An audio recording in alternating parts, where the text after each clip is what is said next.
Amén. Toma tu lugar, mi hermano. Gracias, mis hermanos. Y hoy estamos continuando con nuestra carta a los hebreos, recordando que cuál es nuestra encomienda, ¿verdad? Predicar toda la palabra de Dios, todo el consejo de Dios de Génesis, Apocalipsis, porque creemos lo que dice 2 de Timoteo 2, 3, 16 y 17, toda la escritura es inspirada por Dios y útil para enseñar, para corregir, para redarguir, para instruir en justicia, a fin de que el hombre y la mujer de Dios seamos perfectos o seamos maduros, preparados para toda buena obra. Creemos lo que dice Hebreos capítulo 4, la escritura es espada de doble filo que penetra hasta partir el alma, las coyunturas, los huesos, y llega hasta los tuétanos, discierne los pensamientos, las intenciones del corazón y los deja descubiertos. Queremos escuchar a Dios, creemos que cuando abrimos la palabra de Dios, Dios nos está hablando, cuando la interpretamos, cuando la conocemos en todo su contexto. Y estamos llegando a esta carta a los hebreos, escrita a estos judíos creyentes en Cristo Jesús, creyentes que estaban vacilando en su fe y estaban a punto de regresar o querían regresar al sistema religioso judío. Y el autor les está diciendo, no tienen que ir allá. Si llegaron a Cristo, ya no hay lugar a donde ir, ya no hay más que añadir, ya no hay más que hacer. Cristo ya nos redimió, es el autor y el consumador de nuestra fe. Es suficiente por quien es Él, es Dios. Él ha dado promesas que descansan en Él. Ya tenemos un perdón completo porque tenemos un sacrificio perfecto, porque tenemos un sacerdocio perfecto. Descansamos en un pacto eterno sostenido en Cristo. Hebreos nos dice claramente por qué los cristianos no celebramos el sábado. Porque Cristo es nuestro sábado, Cristo es nuestro reposo. Porque ya tenemos libre acceso al trono de la gracia, de la misericordia, porque ya somos aceptos por la eternidad. Somos limpiados por la fe, se nos ha dado una nueva naturaleza. Nos dice Hebreos que la ley misma ha sido escrita en nuestros corazones. Es decir, el Espíritu Santo nos capacita para cumplir la voluntad de Dios. Esa es la verdadera libertad, hacer lo que Dios quiere con gozo. Nos da hambre y sed de justicia. Y nos explica cómo nuestras buenas obras no son ya un requisito para ganar nuestra salvación, porque eso es imposible. Cristo ya vivió una vida perfecta por nosotros y nuestras buenas obras son resultados de nuestra fe, ¿no? La evidencia de una fe real en nosotros. Y por eso nos explica Hebreos por qué no guardamos los más de 600 mandamientos que manda la ley del Antiguo Testamento, que no nada más es el sábado, es la circuncisión, serían infinidad de sacrificios, la ley ceremonial.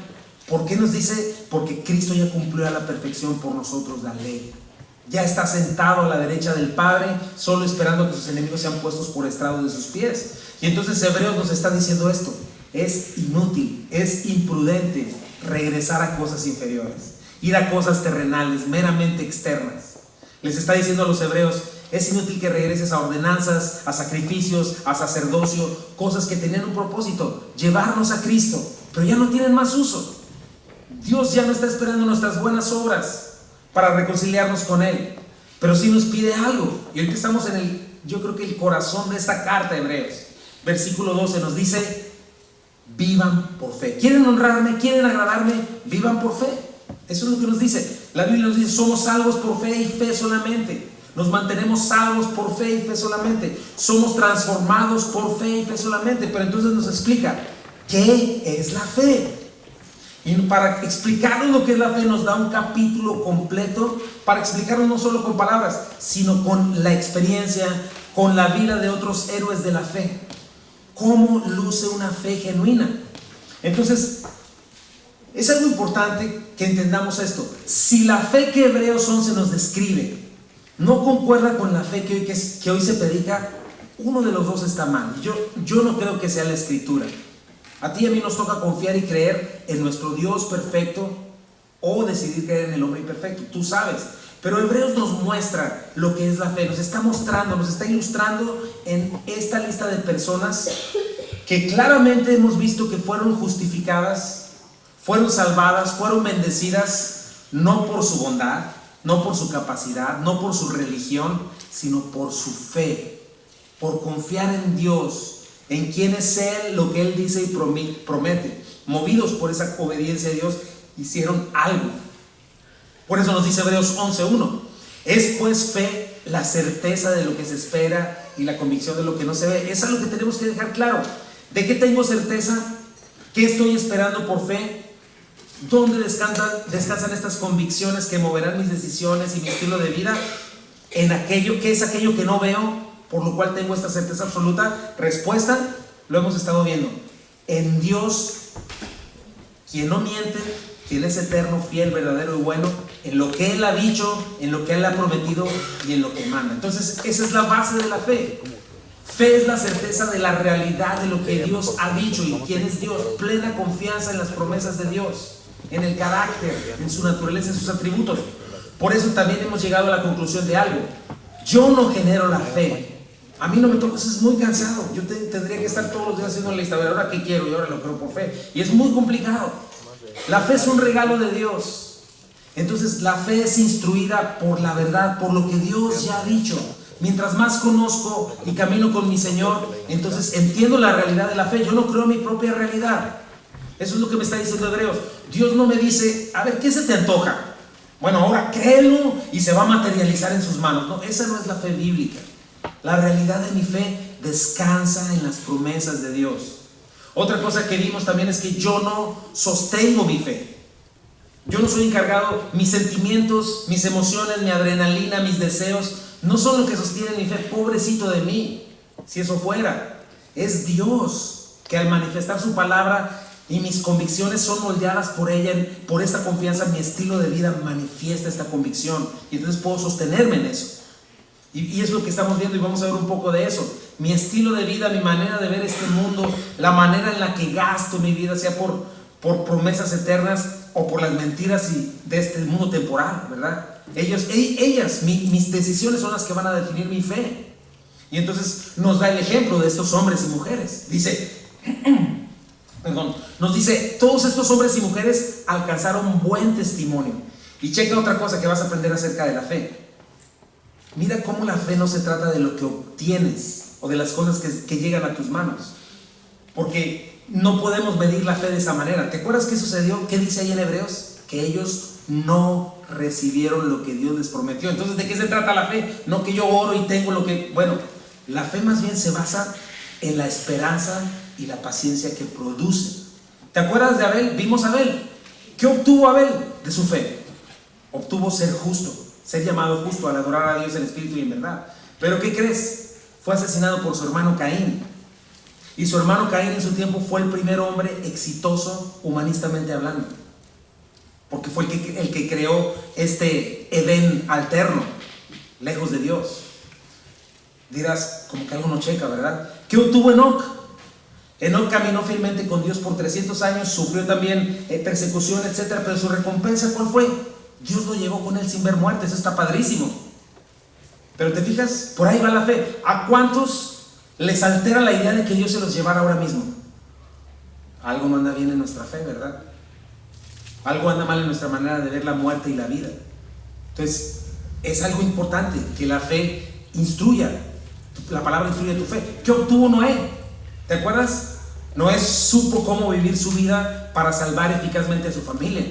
Pero después de 120 años de burla y de menosprecio, le tocó iniciar con la nueva generación humana. Pero imagínate, si tenía casa, si tenía cualquier cosa, todo eso quedó hundido en el diluvio, todo lo que no ocupó en el arca. ¿Qué obtuvo Abraham, el padre de la fe? Bueno, tal vez un hijo, pero el Señor se lo pidió, que se lo regresara, aunque no se lo quitó, pero él tuvo que entregarlo. Fue muy rico, pero lo único que obtuvo para él, ¿sabes qué fue? Los, 5 por 5 pies donde enterraron sus huesos. ¿Te das cuenta? Entonces, deja que la palabra de Dios te enseñe lo que es fe. La fe, por ejemplo, con Abraham, habló más de lo que él abandonó que de lo que recibió. Entonces, entiende esas cosas. Lo que le quedó de fuerza para vivir fue precisamente solamente esa tumba. Lo que sí quedó de su fe, que fue una relación real y profunda con Dios. Él fue llamado como amigo de Dios. Saboreó las promesas de Dios. Las saludó, no las alcanzó a ver, pero todos y cada uno de ellos se caracterizaron por creer las promesas de Dios y vivir por ellas. Y entonces su fe fue lo que estuvimos viendo. Rebasó su vida terrenal. Murieron sin haber recibido lo prometido, pero pusieron su mirada, su corazón, lo creyeron, experimentaron el gozo. ¿verdad? Consideraron con cuidado y atención las promesas de Dios, la abrazaron, confesaron que eran extranjeros y peregrinos en este mundo, que estaban de paso, que su hogar no estaba aquí, estaban llenos de gozo. Lo mismo con Isaac, Jacob y José, ¿te acuerdas? Vivieron vidas imperfectas, los vimos, sobre todo Jacob, pero Isaac termina una vida debilitada, pero termina en fe. Jacob, un engañador que finalmente es transformado en Israel, pero termina bendiciendo a Jacob y a sus hijos. José, una vida realmente difícil donde Dios trabaja en él por 23 años para después hacerlo el segundo del país más poderoso del mundo en ese tiempo. Y termina igual, no dejen mis huesos, está muy bonito aquí, pero no dejen mis huesos aquí. Y Dios va a venir y los va a sacar. Y pasaron 500 años para eso. Entonces el día de hoy vamos a seguir viendo en qué consiste nuestra fe. Vamos a ver a otro héroe. La semana entrante vamos a pisar el acelerador. Primeramente Dios, terminamos este capítulo, pero hoy vamos a ver la fe parte 8. Y la vida de Moisés nos va a mostrar que la fe también nos lleva a tener decisiones o tomar decisiones movidas por la fe. Ahorita le damos lectura. Hable un poquito ya de eso, ¿verdad? Nuestras vidas, nuestro carácter, todo lo que somos y tenemos están basados en las decisiones que tomamos. O sea, las circunstancias que estamos viviendo alrededor, sean buenas, sean malas, son consecuencias de las decisiones que hemos venido tomando. Y las decisiones que vamos tomando realmente son tomadas por las convicciones que tenemos. Tienes que pensar de esa manera. Tu cristianismo y mi cristianismo se basa en tomar las decisiones correctas. Por ejemplo, un cristiano maduro va a tomar decisiones correctas, un cristiano inmaduro no lo va a hacer. Alguien que decida vivir en santidad está tomando decisiones correctas, ¿no? Alguien que ande en la carne está tomando decisiones equivocadas, ¿no? Satanás nos va a tentar constantemente en nuestra carne a creer o no creer en Dios, a entregarnos a nuestros pecados o a entregarnos a la verdad. A nosotros nos toca decidir qué es lo que vamos a hacer, creer o no creer. Todo es una cuestión de fe y una cuestión de decisiones.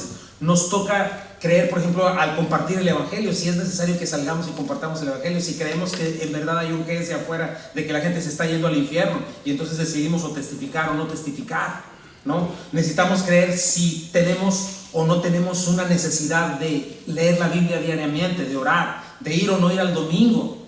¿Te fijas? No se trata de tener tiempo o no tener tiempo, se trata de prioridades, y las prioridades llegan por esas convicciones y por las decisiones que yo tomo, ¿verdad? Creo lo que Dios me está diciendo que necesito, creo lo que yo necesito, lo que yo creo que necesito. O sea, es eso, honrar a Dios, dándole un voto de confianza, creyendo en Él y tomando esas decisiones, o deshonrándolo con nuestra incredulidad, ¿verdad? Que es nuestra desconfianza en la verdad y decir, sí, Señor, suena muy bonito que agarre mi Biblia diariamente, pero estoy muy ocupado trabajando, con permiso.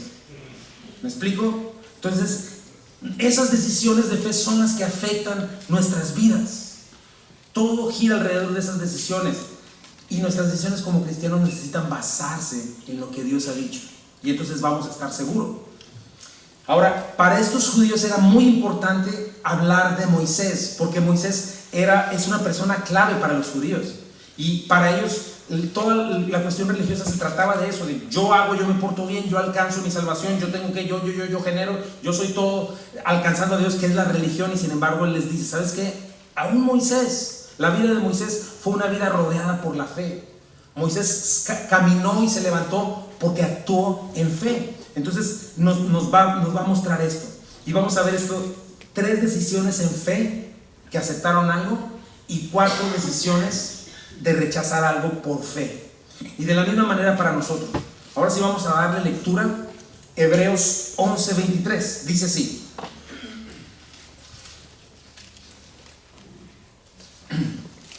por la fe Moisés, cuando nació, fue escondido por sus padres por 3 meses, porque le dieron niño hermoso y no temieron el decreto del rey. Por la fe Moisés, hecho ya grande, rehusó llamarse hijo de la hija de Faraón, escogiendo antes ser maltratado con el pueblo de Dios que gozar de los deleites temporales del pecado, teniendo por mayores riquezas el vituperio de Cristo que los tesoros de los egipcios, porque tenía puesta la mirada en el galardón. Por la fe dejó Egipto, no temiendo la ira del rey, porque se sostuvo como viendo al invisible. Por la fe celebró la Pascua y la aspersión de la sangre, para que el que destruía a los primogénitos no los tocase a ellos. Por la fe pasaron el mar rojo como por tierra seca, e intentando los egipcios hacer lo mismo, fueron ahogados. Dios, bendice tu palabra, Señor. Bendice esta tarde, ayúdame a hablar con claridad y danos corazones para entender. En el nombre precioso de Jesús. Amén. Entonces mi primer punto es este, en cuanto a las decisiones movidas por la fe. Necesitamos tomar decisiones de fe basadas en la voluntad de Dios. Eso es lo primero que nos enseña. Tenemos que basar todas nuestras decisiones en la voluntad de Dios. Dice el versículo 23: por la fe Moisés, cuando nació, fue escondido por sus padres por 3 meses porque le vieron un niño hermoso y no temieron el decreto del rey. ¿Qué pasó aquí? Bueno, Moisés tuvo que ser preservado en su vida y fue una decisión de fe. Sus papás tuvieron que tomar una decisión radical. Esta decisión los ponía en peligro a ellos y ponía en peligro la vida de su hijo, pero ellos decidieron confiar. A ver, vamos a ver en qué consiste este decreto y lo difícil de esta decisión para ellos. Bueno, en este momento de la historia, José ya murió el faraón que vivía, que había puesto a José como el segundo, y dice Éxodo 1-7: y los hijos de Israel fructificaron y se multiplicaron y fueron aumentados y fortalecidos en extremo, y se llenó de ellos la tierra. Entonces eran tantos y tan prósperos que el nuevo faraón se asustó. Y mira lo que dijo Éxodo 1:9-10: he aquí que el pueblo de los hijos de Israel es mayor y más fuerte que nosotros. Ahora pues seamos sabios para con él, para que no se multiplique, y acontezca que viniendo guerra, él también se una a nuestros enemigos y pelee contra nosotros y se vaya de la tierra. Entonces, ¿sabes qué hace? Los comienza a oprimir. Imagínate, eran ciudadanos privilegiados cuando vivía José y de repente se convierten en esclavos. De repente les quitan todas sus comodidades. Piensa lo que sucedería si aquí de pronto se hiciera un país o un estado socialista, por ejemplo, ¿no? De repente pierdes todas tus comodidades, pierdes todo y comienzas a ser tratado como un esclavo. Pero algo sucede: mientras más los oprime, más se multiplican. Y entonces, ¿sabes qué hace el faraón? Hace un plan de planificación familiar. Les dice a las parteras: bueno, cuando nazcan los hijos, si son hombres, mátenlos, y si son mujeres, déjenlas vivir. Dice que las parteras hebreas temen a Dios, no lo hacen, Dios las prospera y ellos crecen aún más. Entonces da un decreto todavía más duro. Dice Éxodo 1:22: entonces Faraón mandó a todo su pueblo diciendo: echen al río a todo hijo que nazca y a toda hija preserven la vida. O sea, justo como hoy ya se está legalizando el infanticidio, ¿no? Que pueden matar a un bebé a los 3 meses antes de nacer. Es un infanticidio, ¿no? En aquellos tiempos no solamente era legal, era obligatorio. Y si alguien no lo hacía, corría el riesgo de morir. O sea, tenían que echar todo niño al río. El río Nilo era considerado como el dios de los egipcios que les daba vida. Entonces, literalmente la sangre de esos niños iba a nutrir los campos de Egipto. Entonces, era eso, entréguenlos al dios río, como hoy está pasando, ¿no? Entonces, algo sucede. Acuérdate, todos estos hebreos en cierto momento o en cierto nivel tenían que conocer las promesas de Dios. José les había dado mandato. Vienen desde tiempo atrás trayendo todo lo que es el conocimiento bíblico hasta ese momento, ¿verdad? José había dado mandato sobre sus huesos, etc. Entonces ellos conocían. Dios ya le había dicho a Abraham, ¿te acuerdas? Tu pueblo va a ser esclavo por 400 años. Entonces conocían las promesas de Dios. Pero piensa en ese momento, estaban en un momento político y social muy difícil. Sus papás de Moisés, Amram y Jocabed, tienen este niño, ven algo diferente en él, dice, lo vieron hermoso, algo pasa, no sabemos lo demás, pero ellos deciden no obedecer. Y estaban poniendo en peligro su vida y todo lo que tenían. Esconden al niño, pero ya por 3 meses ya es muy complicado esconder a un niño, ¿verdad? Y entonces, ¿por qué lo hacen? Están confiando en el camino de Dios, están confiando que Dios les está guiando. Entonces, después de 3 meses es imposible. Y bueno, obedecen, pero entre comillas, porque lo ponen en un Moisés, como le dicen ahora, para que flotara. Y lo ponen a flotar. Y lo ponen confiando en que Dios iba a hacer algo. ¿Y qué creen? Dios hace algo. Entonces nos está enseñando algo de la fe. Ellos no sabían lo que le iba a ocurrir al niño. No sabían que la misma princesa lo iba a encontrar. No sabían que no decidiría matarlo, sino que se iba a quedar con él y lo iba a criar como su hijo. No sabían que iba a escoger a su propia mamá como su nana, ¿verdad? Quien literalmente lo crió como un hebreo, enseñando las promesas de Abraham. O sea, imagínate, es una enseñanza para nosotros. Todo esto surgió de una decisión ¿de qué? De confiar en la voluntad de Dios. De ahí surgió todo esto. Para nosotros no sabemos lo que va a pasar en el futuro, pero si sabemos y tenemos la voluntad de Dios clara en nuestras vidas, podemos tomar decisiones en función a eso. Y entonces estamos caminando en un terreno seguro. Pero requiere fe, requiere confianza en el Señor. No importa si el país está cayendo en pedazos y las leyes son tan impías y justas como en China, por ejemplo. Para Jocabed y Amram, quizá el plan de Dios era difícil de aceptar, pero lo hicieron como el Señor se los fue guiando. Imagínate, tal vez para ellos hubiera sido mejor agarrar al niño y huir de Egipto y criarlo en otro lugar, pero así es como se las juega el Señor, ¿verdad? Él no tiene temor de nadie, Dios no tiene temor de nadie. Dios se burla de la soberbia humana, porque ¿sabes qué hace el Señor? Mete a Moisés en la familia real de los egipcios. Pudo haber hecho cualquier otra cosa, pero Dios dice: mira, no te preocupes, Jocabed y Amram, yo voy a cumplir mis promesas. Y literalmente le dice: y tú, Faraón y Satanás, ¿quieres deshacerte de todo varón hebreo? Pues ahí te va. ¿Quieres limpiar la línea mesiánica? Ahí te va. Yo te ordeno que tú mismo te vas a encargar de crear al libertador de mi pueblo y al que te va a vencer. Y lo vas a crear como tu nieto. O sea, ese es nuestro Dios, mis hermanos. Pero qué importante es conocer la voluntad de Dios, porque lo que Dios dice, eso es lo que se va a hacer. Mira lo que dice Efesios 5, 15 al 17. Así que tengan cuidado de su manera de vivir. No vivan como necios, sino como sabios, aprovechando al máximo cada momento oportuno. Perdón. Porque los días son malos. Por tanto, no sean insensatos, sino entiendan cuál es la voluntad del Señor. Esa es nuestra parte. Conocer la voluntad del Señor, ese es el camino más seguro. Entender, creer, obedecer la voluntad que Dios nos revela en su palabra. Eso es comenzar a vivir por fe y comenzar a tomar decisiones por fe que afecten mi vida de una manera positiva. ¿Te fijas? Dios abrió paso para todos los demás. Ellos que hicieron, simplemente confiaron en Dios de acuerdo a lo que Dios había mandado y Dios comenzó a abrir puertas. Es una buena aplicación. ¿Cómo andas? ¿Sigues apoyado en tu propia prudencia? Según tú, cuidándote muy bien.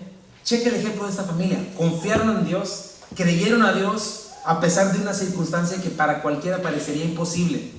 Y pudieron haber dicho: pues sigamos la corriente, pues ¿qué tal si perdemos todo? No, pues ni modo, pues ahí vamos a orar. No, ellos no temieron el decreto de un rey a nivel nacional, porque confiaron en la voluntad de Dios, en la verdad. Esa es la clave. Acuérdate de eso. En medio de la oscuridad, la mayor calidad que tienes es esto, es la palabra de Dios. Y puedes contar con lámpara a tus pies y lumbrera a tus caminos, ¿no? Vamos a ver otra decisión. Esa fue la primera. La fe nos lleva a negarnos a nosotros mismos y seguir a Cristo. Moisés rehusó. Ese es mi segundo punto. No sé si lo tienes ahí. La fe nos lleva a negarnos a nosotros mismos y a seguir a Cristo. ¿Por qué? ¿Qué hizo Moisés? Moisés rehusó. Checa otra decisión de Moisés. O esta es una decisión, la primera decisión de Moisés, por su fe, por la fe. ¿Qué tan grande era Moisés? Bueno, ya tenía 40 años. Durante 40 años fue el príncipe de Egipto, la sociedad más rica, culta y avanzada de la época. O sea, él fue educado a ese nivel, imagínate. Dice Hechos 7:22. Y fue enseñado Moisés en toda la sabiduría de los egipcios, y era poderoso en sus palabras y obras. O sea, él seguramente sabía diferentes idiomas, sabía leer y escribir jeroglíficos, ¿verdad? No solo eso, su mamá era la siguiente heredera al trono. Eso implica que Moisés mismo probablemente podía ser el siguiente faraón. A los 40 años de vivir en la fresez total, imagínate. Pero algo sucede, dice Hechos 7:23. Cuando hubo cumplido la edad de 40 años, le vino al corazón visitar a sus hermanos, los hijos de Israel. Versículo 25 dice: pero él pensaba que sus hermanos comprendían que Dios les daría libertad por mano suya, mas ellos no lo habían entendido así. O sea, de alguna manera Dios le mostró, le puso eso en su corazón. Se sintió vacío con todo lo que tenían.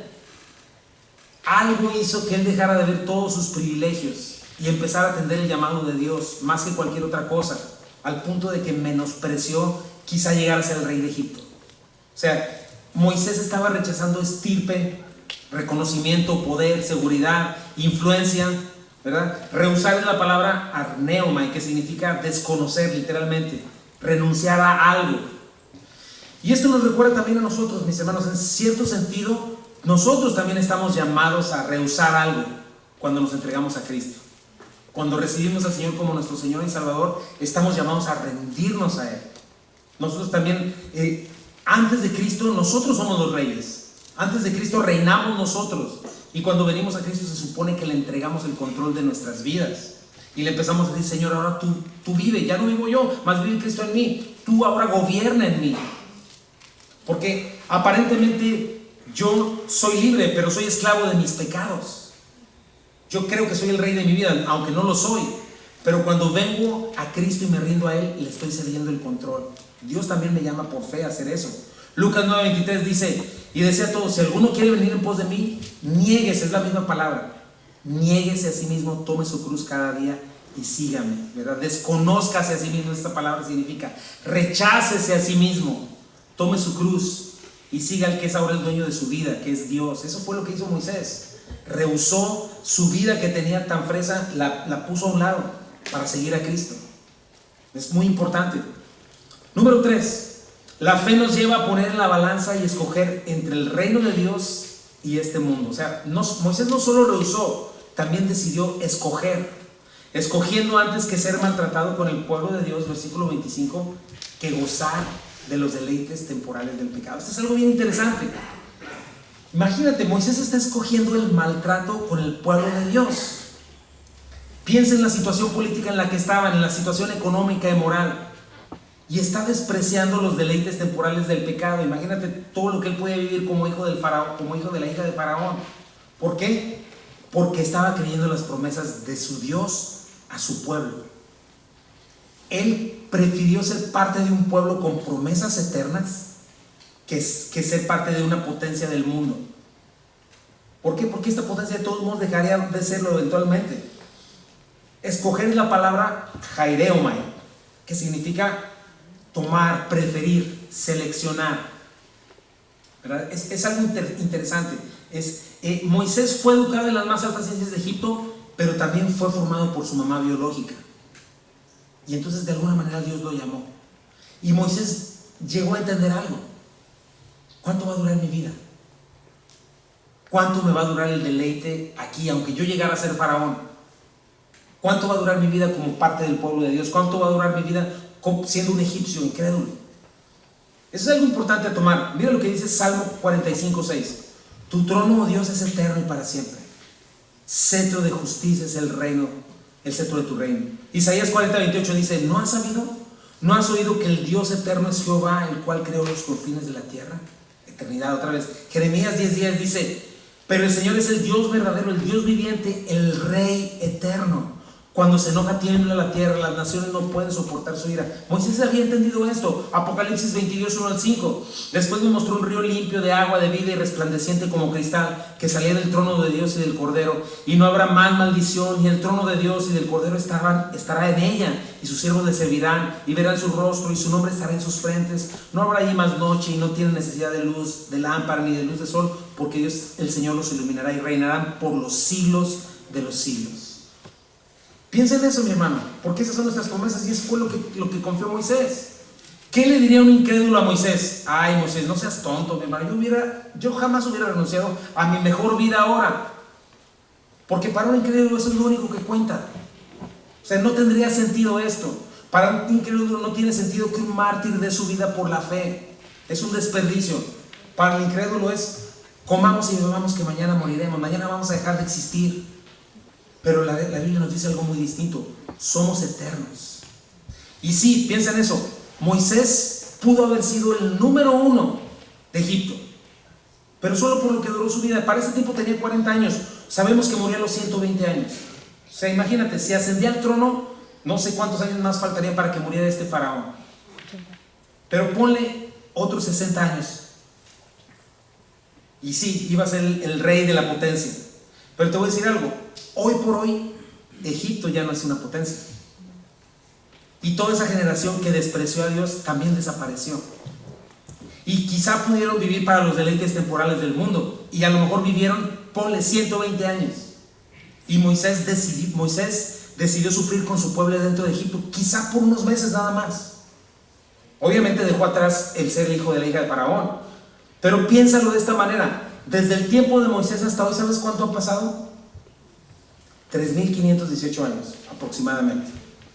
Entonces, Los egipcios incrédulos del tiempo de Moisés pudieron haber disfrutado 120 años, pero ahorita ya llevan 3.400 años en prisiones de oscuridad. Pero ¿dónde está Moisés hoy, mi hermano? ¿Dónde ha estado por los últimos 3.400 años? Con el Señor. Y sabes que lo vas a conocer cuando llegues allá, porque Dios no es Dios de muertos, es un Dios de vivos. ¿Quién ganó al final? ¿Quién perdió al final? Entonces son cosas que nosotros debemos de llevar ahí. Solo la fe nos va a llevar a este entendimiento para entonces tomar las decisiones correctas diariamente. ¿Vivimos como incrédulos? ¿Le creemos al mundo? ¿O vivimos de acuerdo a lo que la fe y la palabra de Dios nos dice? Somos eternos. ¿Cuál es el mandamiento que Juan nos da? No améis al mundo de las cosas que están en el mundo. Si alguno ama al mundo, el amor del Padre no está en él. Y nos da la razón, porque todo lo que hay en el mundo, los deseos de los ojos, de la carne, la vanagloria de la vida, no proviene del Padre y del mundo. ¿Y qué dice el versículo 17? El mundo pasa y sus deseos, pero el que hace la voluntad de Dios permanece para siempre. Eso fue lo que le pasó a toda la gente de Egipto. Eso fue lo que hizo a Moisés que decidiera poner atrás todos los deleites temporales de este mundo. Y te digo algo, Moisés escogió bien, porque él permanece hasta hoy según estos textos.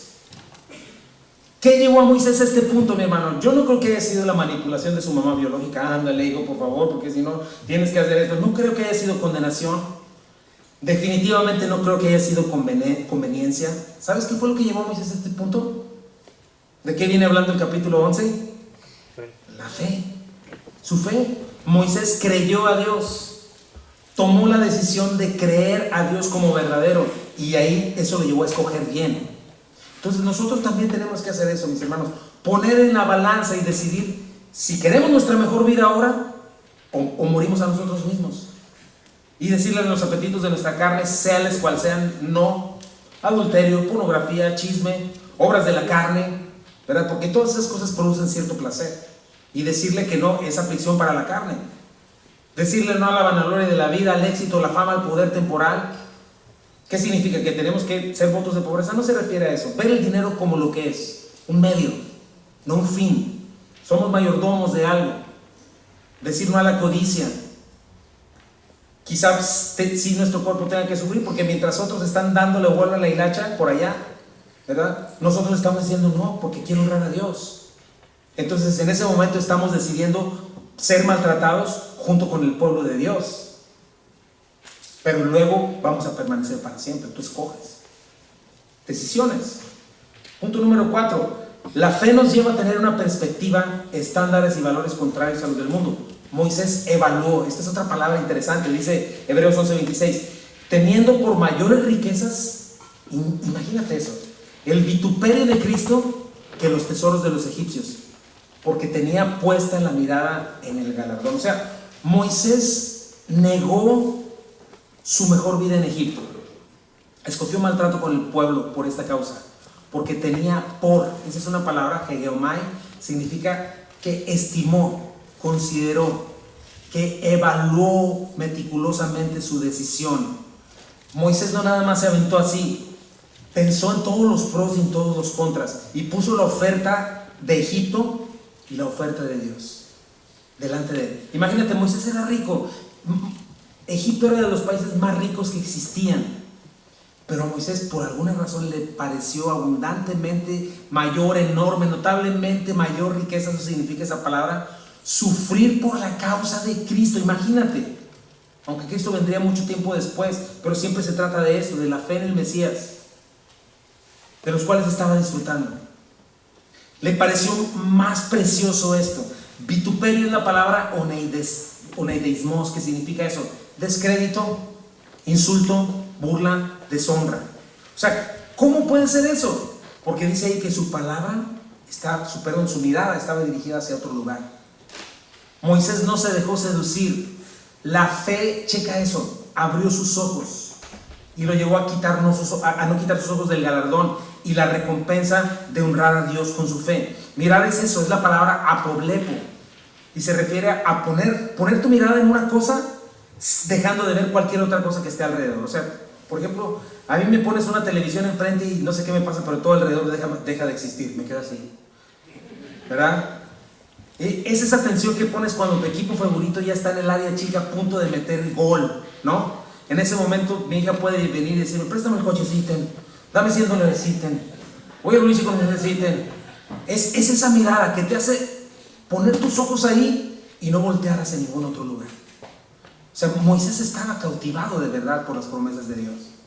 Tenía su atención, sus deseos, sus apetitos puestos en ese lugar. Y por eso le tocó ser repudiado por todos los que en algún momento pudo haber llamado a su familia. Aquellos que le pudieron haber rendido homenaje, todos los egipcios, le pudieron haber rendido alabanza y gloria.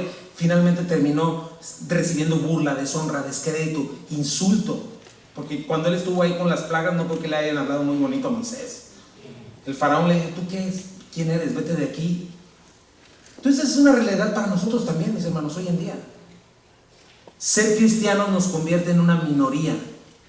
Hoy por hoy el cristianismo está siendo, los cristianos estamos siendo atacados, somos ciudadanos considerados ciudadanos de segunda clase.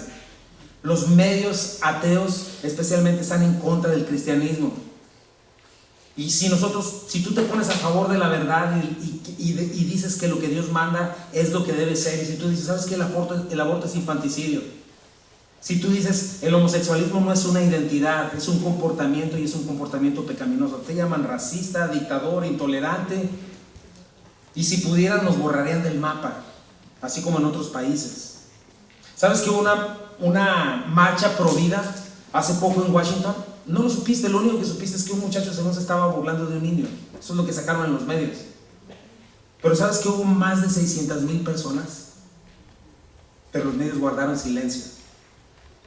¿Por qué? Porque los cristianos estamos siendo perseguidos, ¿verdad? Y en muchos lugares, hoy más que nunca, si antes hubo tortura y persecución, hoy más que nunca está habiendo más y más muertos por la causa de Jesucristo y de las maneras más horribles que puedan existir. Pero ¿sabes lo que dice Mateo 5 al 10 al 12? Dichosos los perseguidos por causa de la justicia, porque el reino de los cielos les pertenece. Dichosos serán ustedes cuando por mi causa la gente los insulte, los persiga, levante contra ustedes toda clase de calumnias. Alégrense y llénense de júbilo, porque les espera una gran recompensa en el cielo. Así también persiguieron a los profetas que les precedieron a ustedes. ¿Qué dijo Pedro? Primera de Pedro 4, 14 al 16. Dichosos ustedes si los insultas por causa del nombre de Cristo, porque el glorioso Espíritu de Dios reposa sobre ustedes. Que ninguno tenga que sufrir por asesino, ladrón o delincuente, ni siquiera por entrometido o por metido, como dice, ¿no? Pero si alguien sufre por ser cristiano, ¿qué dice ahí?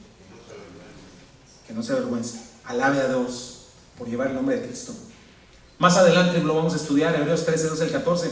De igual manera Jesús sufrió y murió fuera de las puertas de la ciudad para hacer santo a su pueblo mediante su propia sangre. Cheque el versículo 13. Entonces salgamos al encuentro de Jesús con toda confianza fuera del campamento y llevemos el vituperio, la deshonra que Él llevó, pues este mundo no es nuestro hogar permanente. ¿Pueden leer conmigo eso? Pues este mundo no es nuestro hogar permanente, esperamos el hogar futuro. Es algo que tenemos que creer, mis hermanos, porque ese es el cristianismo. La gente en Hollywood, las noticias, los talk shows, ¿verdad? Se burlan de los cristianos, se burlan de Cristo. La otra vez estaba yo viendo un programa con mis hijas en Netflix, y ¿sabes qué? Blasfeman el nombre de Dios sin ninguna vergüenza. Esta vez sí me dolió, y sin ninguna pena. Más de 15 veces maldiciendo el nombre de Dios y de Cristo, sin ninguna vergüenza, porque hoy es el día del hombre. Hoy Dios está en el banquillo de los acusados, ¿no? ¿Por qué está en el banquillo de los acusados? Porque dime qué pasa cuando te va mal. ¿De quién es el primero que dudas? ¿A quién es el que pones en el juicio? ¿Por qué eres así, Dios? No eres bueno, no eres fiel, no me amas, no es justo, y es vituperado. Pero qué importante es que pongas tu mirada donde debes. ¿Cómo andamos tú y yo en esta área? ¿Qué consideras como riqueza? ¿Sigues pensando que riqueza es un buen coche, una buena casa, viajar en primera clase, tener papeles, ir a Europa, en el mar, ¿no? Tener una jugosa cuenta de banco? ¿Crees que todo eso es mayor riqueza que la vida eterna? ¿Crees que ser alabado por el mundo es mejor que ser alabado por Dios? Ya te dije, no es que la riqueza sea mala en sí misma. Dice en 1 Timoteo capítulo 6 que es el amor al dinero. O sea, es verlo como Dios, como un ídolo. Dejar de ver que yo soy un mayordomo de lo que Dios quiere darme. Ahora, ¿qué llevó a Moisés a esta convicción? ¿Qué dice ahí? ¿Por qué? Por la fe. Por la fe. O sea, sigue siendo la cuenta, hermano, porque algo no cuadra con la fe que se predica hoy en día, ¿verdad? Como que algo no cuadra. Me pregunto yo, ¿quién estará equivocado? Punto número 5. La fe nos sostiene a pesar de presión del mundo, de la presión del mundo. Moisés se sostuvo viendo con los ojos de la fe. Dice, por la fe dejó Egipto, no temiendo la ira del rey. ¿Por qué? Porque se sostuvo como viendo al invisible. Interesante. Esto hizo otra cosa en Moisés, la fe. Lo llevó a abandonar Egipto. Eso significa dejar atrás, retirarse, desvincularse por completo de. Y sucedió en 2 ocasiones. La primera fue cuando a los 40 años recibió este llamado, sale, vea que un egipcio está maltratando a uno de los hebreos y lo mata, ¿no? Entonces al otro día sale otra vez y ve a 2 peleándose y dice, tranquilos, hombre, son israelitas, son del mismo pueblo, y le dicen, ¿tú qué? ¿Quién te puso como nuestro libertador? Le dicen a Moisés, ¿también me vas a matar como mataste al egipcio? Y Moisés se levanta y se va. Y se va a Madián y vive por 40 años en el desierto, criando los rebaños de su suegro en Madián. Y la segunda vez fue cuando con mano poderosa, después de las 11 plagas, sacó millones de israelitas de la esclavitud de Egipto, ¿no? O sea, 2 cosas. Moisés, cuando sucedió esto del egipcio, quizá pudo haber hecho un caso delante del faraón. Quizá pudo haberse defendido, ¿no? Quizá en lugar de ir afuera, pudo haber utilizado su influencia y haber hecho carrera política. Imagínate, piensa en eso, Moisés como presidente de Egipto. Y bajita la mano, comenzar a dar mejores condiciones de vida a su pueblo, ¿no? Ahí van petrobonos y todo el rollo. No sé, cosas por el estilo. Pero en ambos casos, lo que él estaría pensando es agradar al rey de Egipto. O el temor de no sufrir persecución, ¿verdad? O el ataque del rey más poderoso del mundo. Pero ¿sabes qué prefirió Moisés? Preferir temer a Dios que temer al hombre. ¿Qué dice la palabra? Proverbios 29-25. El temor del hombre pondrá lazo, mas el que confía en el Señor será exaltado. Entonces tienes que pensar en eso, mi hermano. Cuando llegues a esos tiempos de terrible inseguridad, cuando estás temiendo por tanto, ¿sabes? Te voy a decir por qué. Muy probablemente ya te amarraste los pies porque estás temiendo a los hombres y no a Dios.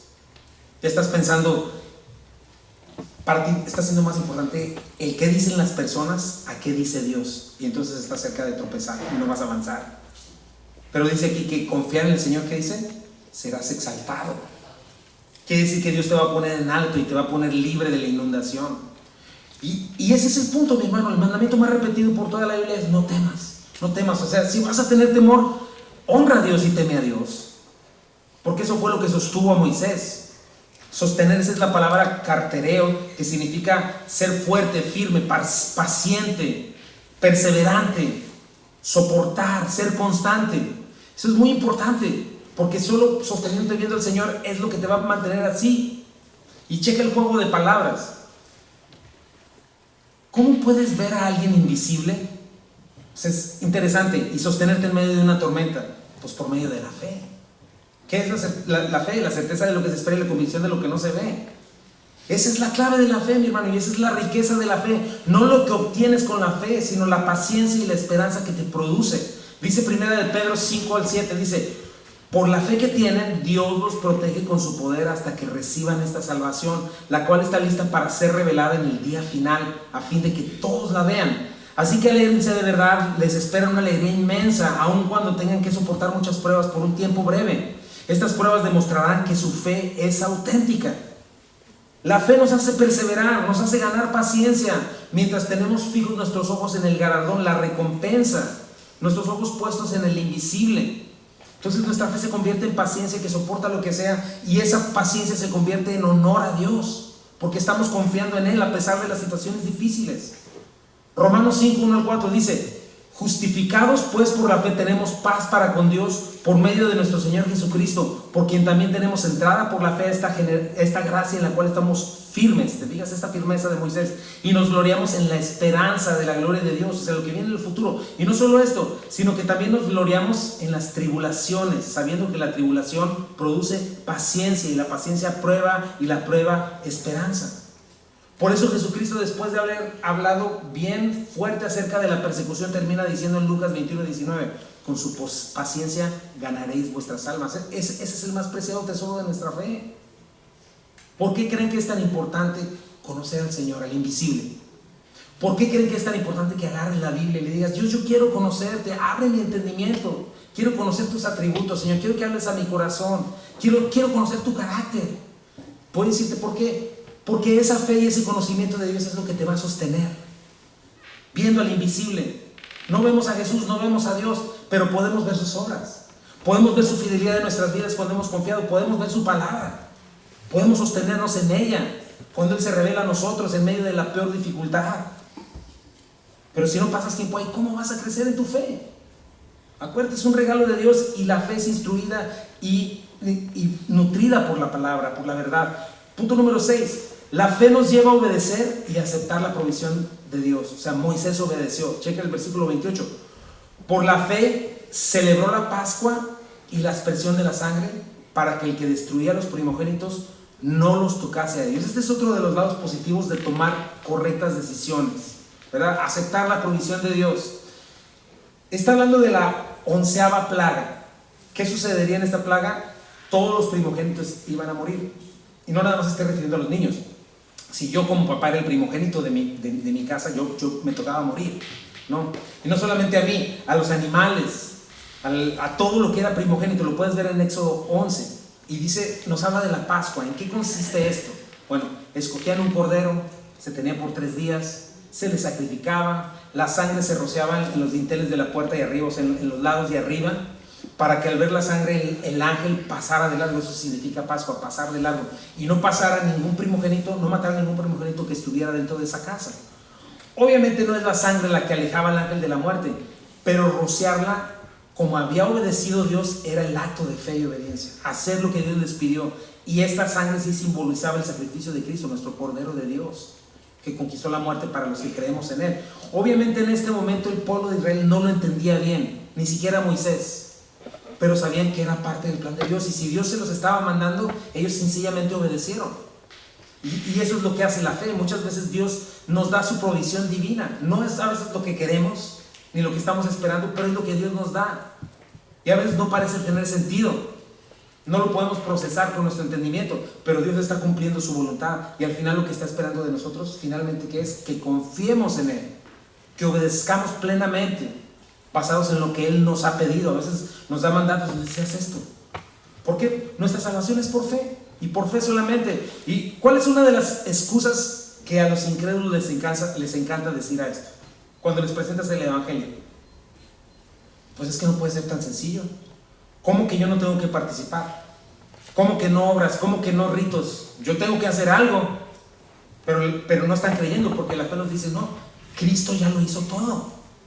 Simplemente reconoce tu maldad, tu incapacidad, clama, como dice en el Sermón del Monte, como un mendigo que no tiene recursos, y deja que Dios haga. Así de sencillo es. Lo mismo en nuestra santificación. Nosotros comenzamos a pensar: no, tiene que ser fuerza de voluntad, tiene que ser que yo me discipline con eso y con lo otro. Sí, te tienes que disciplinar para algo, para permanecer en la palabra, para permanecer en el Señor, y el Señor pone en ti el querer como el hacer por su buena voluntad. Pero cuando te dispones, el Señor te capacita, te instruye, te ayuda. Y cada vez que decimos no al pecado, no a nuestra carne, el poder sobrenatural del Espíritu Santo nos mantiene limpios y puros y libres. Pero eso es algo importante: reconocer la provisión de Dios, creerla y caminar en lo que Él nos está proveyendo. Él no te está diciendo: desde mañana haz esto y lo otro, y comienza a ir al gimnasio y haz esto. Él te está diciendo: confía en mí, cree en mí, permanece en mí, cree en lo que yo te estoy diciendo y camina de acuerdo a lo que yo te digo. Esa es mi provisión para ti. Punto número 7 y último: la fe decide aceptar la promesa divina para dirigirse a la libertad del pecado y la maldad. Checa, versículo 29. Por la fe pasaron el mar rojo como por tierra seca, e intentando los egipcios hacer lo mismo, fueron ahogados. Bueno, ¿qué estaba pasando en este momento? Llega la última plaga. Finalmente Faraón los deja ir porque dice que en cada casa de los egipcios había alguien llorando porque había muerto alguien, sea un hijo, sea un papá, sea un hermano, lo que sea. Pero a medio camino que ya salieron se arrepiente el Faraón. Y otra vez junta todos los ejércitos y empieza a pensar, ¿cómo dejé ir a estos? No, endurece su corazón. Dice Éxodo 14, dice, y endureció Jehová el corazón de Faraón, rey de Egipto, y él siguió a los hijos de Israel.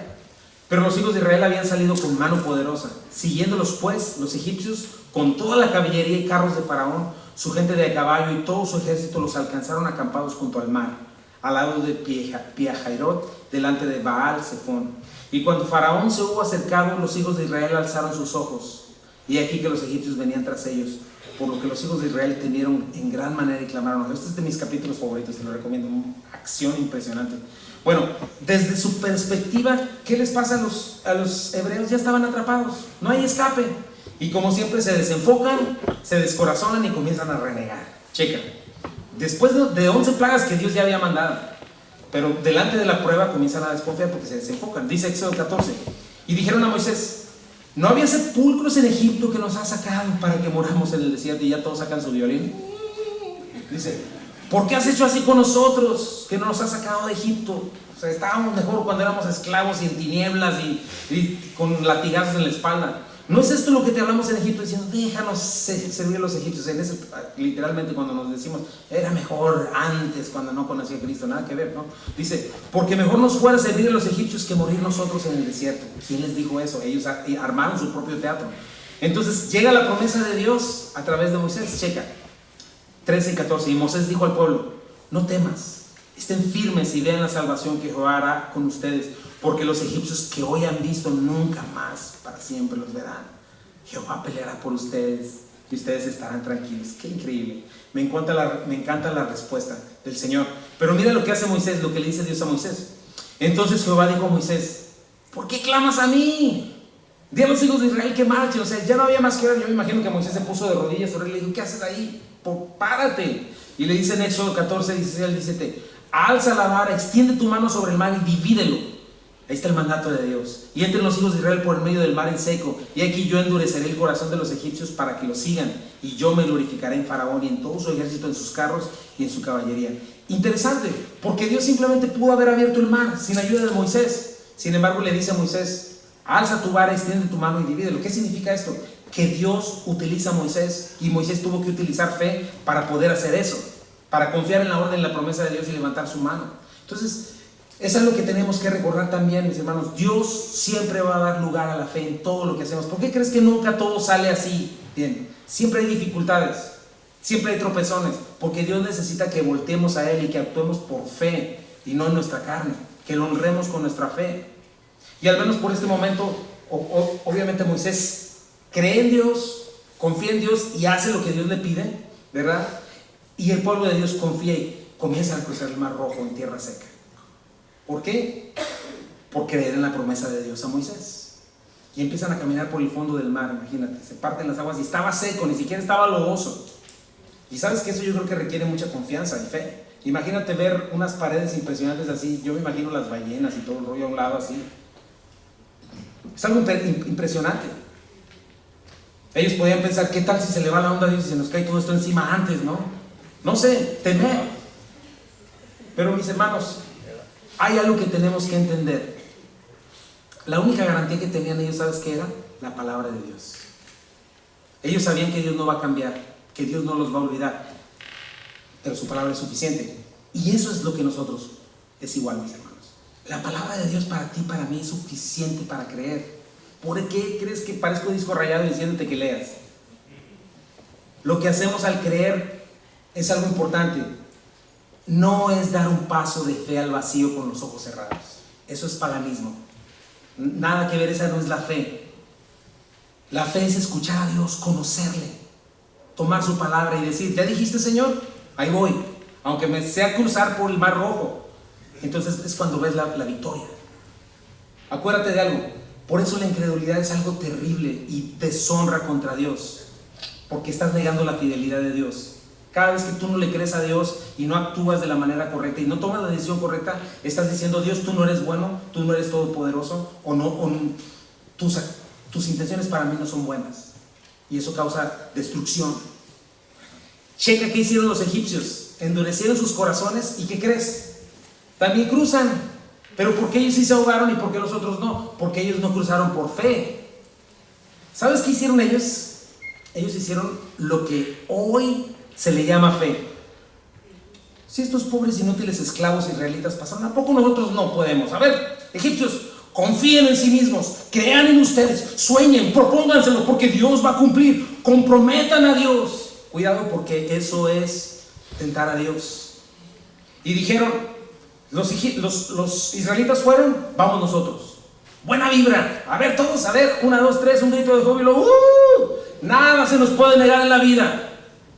Eso no es fe. ¿Cuál fue el resultado? Se ahogaron. O sea, hay algo que no cuadra con la fe que se predica hoy en día. ¿Quién estará mal? La fe verdadera es confiar en Dios y en sus promesas, aunque las aguas se apilen a nuestro alrededor.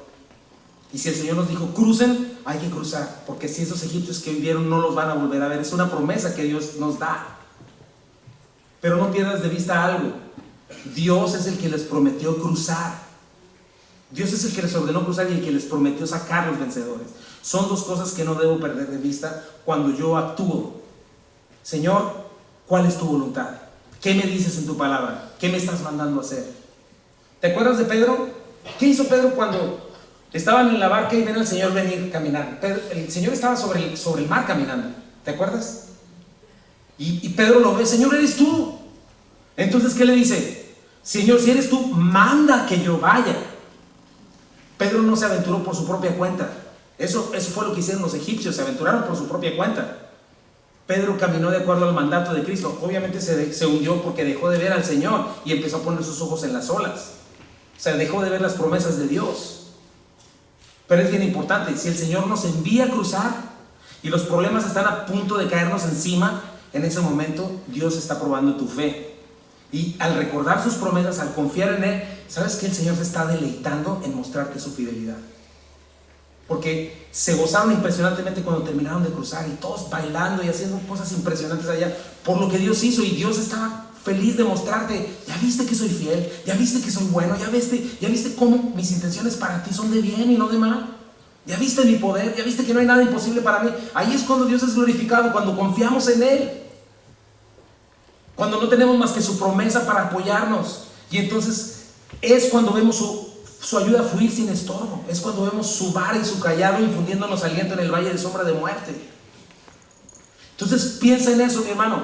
La fe genuina, quítate de la mente que la fe te esté pidiendo que des un paso con los ojos cerrados al vacío. Todo lo contrario. ¿Sabes qué es la fe? La fe te pide que abras muy bien tus ojitos, que los abras perfectamente y que entiendas quién es Dios y lo que Él te ha prometido. Entonces evalúes, entonces decidas, entonces te rehúses a seguirte a ti mismo, entonces escojas ser antes maltratado que gozar de los deleites de este mundo. Que evalúes y llegues a la conclusión de que es mayor tesoro ser vituperado por Cristo, abandonar tu Egipto, tu naturaleza pecaminosa, recibir la provisión de Dios, confiar sin titubear, cruzar el mar por tierra seca si el Señor te lo está mandando, para que pongas tus ojos y tu corazón en sus promesas. Por eso es tan importante que tengas una Biblia, que la conozcas, que ores, que te congregues. Si no, ¿de dónde vas a sacar? Vas a ser presa de tu corazón perverso y engañoso, y todo el tiempo vas a estar tomando malas decisiones y no vas a salir del hoyo. Al contrario, te hundes más. Tienes que darte cuenta de la importancia de tus decisiones. Tienes que empezar a vivir por fe. Eso es vivir por fe, esa es fe. Cada decisión le está dando forma a lo que eres tú hoy. ¿Quién eres tú hoy como cristiano, como persona? Y te voy a decir algo: las decisiones que estás tomando hoy determinan lo que realmente crees. Tu estilo de vida no miente, mi hermano. No importa que digas cuánto amo yo al Señor, no importa que digas sí, yo sí creo en el Señor. Tu obediencia a la verdad, a su voluntad, determina lo que realmente crees. Si le crees o no a Dios, o sigues creyendo en ti mismo, al mundo y a Satanás. Ese es el punto: conocer la voluntad de Dios, escogerla por fe.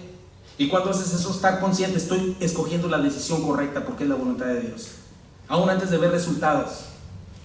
La voluntad de Dios, su palabra, lo que Él te pide es la única razón que necesitas para caminar. No necesitas más. Acuérdate de algo bien importante, mi hermano. Lo opuesto a elegir el camino de Dios. Tú piensas que son dos caminos, ¿no? Pues sí, o elijo el camino de Dios o elijo el camino mío. No. Lo opuesto a seguir el camino de Dios es seguir el camino de Satanás.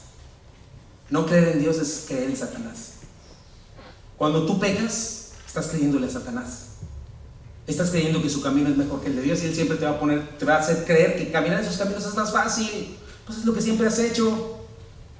Y te va a decir que caminar con Dios, no, eso es muy difícil, es para los que están en un nicho, ¿no? Ahí arriba.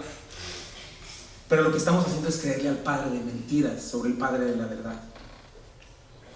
Entonces piensa en eso. Tus decisiones más pequeñas, tienes que pensar dónde está tu fe. ¿Qué decisiones vas a tomar a partir de hoy? ¿A quién vas a honrar con tu fe? Textos algunos para orar, tomar la cena del Señor. Dice Deuteronomio 30, 19 al 20. A los cielos y a la tierra llamo por testigos hoy contra ustedes, que les he puesto delante la vida y la muerte, la bendición y la maldición. Checa, escoge pues la vida, para que vivas tú y tu descendencia, amando a Jehová tu Dios, atendiendo su voz, siguiéndole a Él, porque Él es vida para ti, prolongación para tus días. Esa es la promesa de Dios, mi hermano. Eso es lo que Dios nos promete cada vez que estás delante de las situaciones, delante de pecar o no pecar. Josué le dijo a Israel: y si mal os parece servir a Jehová, escogen a quien sirvan. Si a los dioses a quien sirvieron sus padres, que es a los que estamos sirviendo, no pienses que un ídolo es nada más un muñequito de yeso. Nuestros ídolos son los deseos de los ojos, de la carne y la vanagloria de la vida. Somos nosotros mismos, idolatrarnos a nosotros, ser los reyes de nuestras vidas. Dice, cuando estuvieron al otro lado del río, o a los dioses de los amorreos cuya tierra habitan. Pero yo y mi casa, ¿qué dicen? Serviremos al Señor. Primera de Reyes 18:21, cuando llega Elías y hace una impresionante, también puedes leer ese, me encanta, es de mis pasajes favoritos también. Acercándose Elías a todo el pueblo y dijo: ¿hasta cuándo claudicaréis vosotros entre dos pensamientos? Si Jehová es Dios, pues síguele. Y si Baal, pues ven pos de él, pero no te va a ir bien. ¿Qué hay de ti de mí, mi hermano? Dios siempre está dándonos oportunidades que determinan nuestras vidas. Él siempre te está dando la oportunidad de que confíes en Él. ¿Te acuerdas de Adán? Fue el primerito que le dio la oportunidad, Adán y a Eva. ¿Y sabes qué hizo Adán? Decidió equivocadamente. Y ahí comenzó la caída del ser humano. Pero te voy a decir algo: el problema ya fue resuelto en la cruz del Calvario. Y hoy nos toca la cena del Señor. Si alguien quiere venir a repartirla. Pero hay dos cosas que el Señor nos ha dejado, dos evidencias, mi hermano, de la bondad de Dios: pan, jugo de uva. Y sabes que en estas dos cosas está la mayor prueba de sus intenciones y de su amor. ¿Sabes qué le dijo Satanás a Eva? Y seguramente estaba ahí Adán también.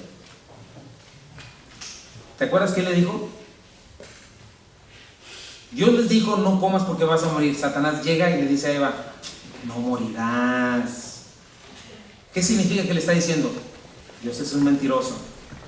Y luego le dice: Dios sabe que cuando comas del fruto prohibido van a ser abiertos tus ojos y serás como Dios, conociendo el bien y el mal. O sea, ¿qué otra cosa le está diciendo de Dios? Aguas, porque Dios te va a dar la puñalada por la espalda.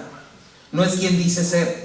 Es envidioso, es mentiroso, es mezquino, no quiere compartir su gloria, es malintencionado, es mezquino porque no te quiere dar algo fabuloso para tu vida.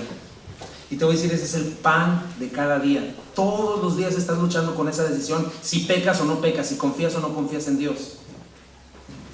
Bueno, aquí están estos dos elementos, mi hermano. Este representa la sangre de Cristo. El jugo de uva representa la sangre de Cristo. El pan, ¿qué representa? El cuerpo de Cristo partido en dos, con muchos pedazos. Te voy a decir algo: alguien que se entrega por ti de la manera en la que Cristo lo hizo, no puede estar mintiendo. Alguien que da su vida por pecadores como nosotros, no es envidioso, no es mentiroso, no es mezquino, no es malintencionado. Es alguien que te ama. Es alguien que en verdad quiere bendecirte. ¿Entiendes eso? Y cuando tú tomas esas dos cosas tienes que discernirlo. Tienes que decidir si crees al Señor o no crees al Señor. Y tu vida diaria es lo que lo va a probar. ¿Cuál es tu prueba? ¿Cuál es tu tentación? Tú lo sabes que vas a decidir, pero hoy quiero que recuerdes esto, y ese es precisamente la salvación. ¿Sí? ¿Cuál es el único requisito que pedimos? Que en verdad seas salvo, que en verdad le hayas dado tu vida a Jesucristo, que en verdad te hayas entregado a Él. Si no, esto no tiene sentido para ti, y un rito no te sirve para nada. O si tienes mucho tiempo y estás tomando esto y llevas una vida bien chafa y no te importa ni te interesa cambiarla, mejor no lo tomes, porque estás comiendo y bebiendo juicio para ti, porque no estás entendiendo lo que se pagó por tu vida. No estás entendiendo lo que se pagó para que tú... Dios no fue a la cruz a ser clavado y a dejar su trono para que tú sigas viviendo una vida lejos de Dios como un impío. No tomes la cena del Señor, por favor, porque el juicio estás viviendo para ti. Pero no significa que vengas sin pecado. ¿Cuántos de aquí son sin pecado? Levanten la mano. Nadie, todos hemos pecado. Discernir el cuerpo y la sangre del Señor Jesucristo implica esto. Señor, yo he pecado, soy pecador, y un día me vas a quitar este pecado de mí, pero me importa, Señor. Creo en esta evidencia que me estás dando. Creo en tu intención, creo en tu amor. Creo que tú moriste por mí, aquí está mi vida. Y lo quiero poner delante de ti, Señor. Quiero de hoy en adelante mis decisiones ponerlas delante de ti, creer en ti, dejar de confiarme en mí mismo. Te voy a decir algo, no importa que también estés, tarde o temprano llega la crisis a tu vida. Si tú sigues empedernido, si tú sigues endureciendo tu corazón, va a llegar la crisis a tu vida. No seas tonto, ven al Señor. Entonces, pensando en estas cosas, vamos a tomar la cena del Señor y vas a discernir esto. Dice su palabra que la noche que fue entregado, yo te lo pongo, permíteme. Tomó el pan, dice, el Señor Jesús la noche que fue entregado tomó el pan y habiendo dado gracias lo partió y dijo: tomen y coman, esto es mi cuerpo que por ustedes es partido, hagan esto en memoria de mí. Asimismo tomó también la copa después de haber cenado, diciendo: esta copa es el nuevo pacto en mi sangre, hagan esto todas las veces que la bebiereis en memoria de mí. Así pues, todas las veces que coman este pan y beben esta copa, la muerte del Señor anuncian hasta que Él venga. Vamos a hacer el primer verso de Jesús el Mesías y luego tomamos el pan. ¿Ok?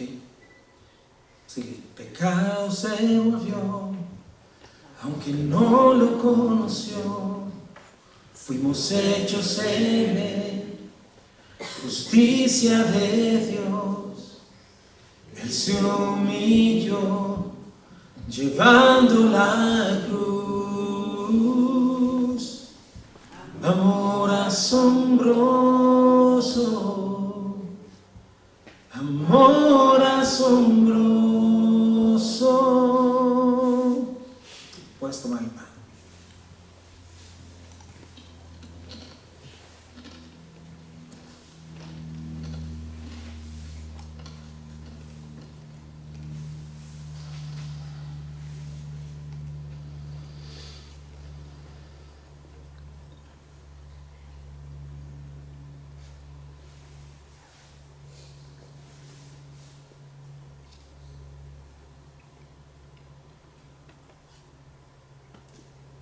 Cierra el cuerpo del Señor. Gracias, Padre.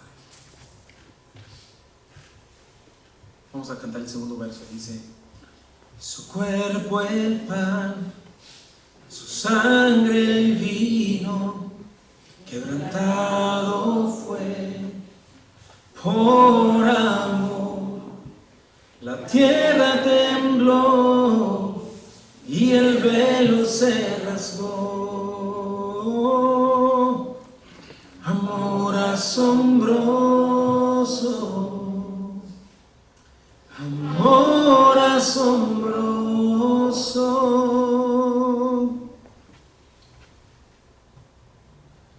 Pues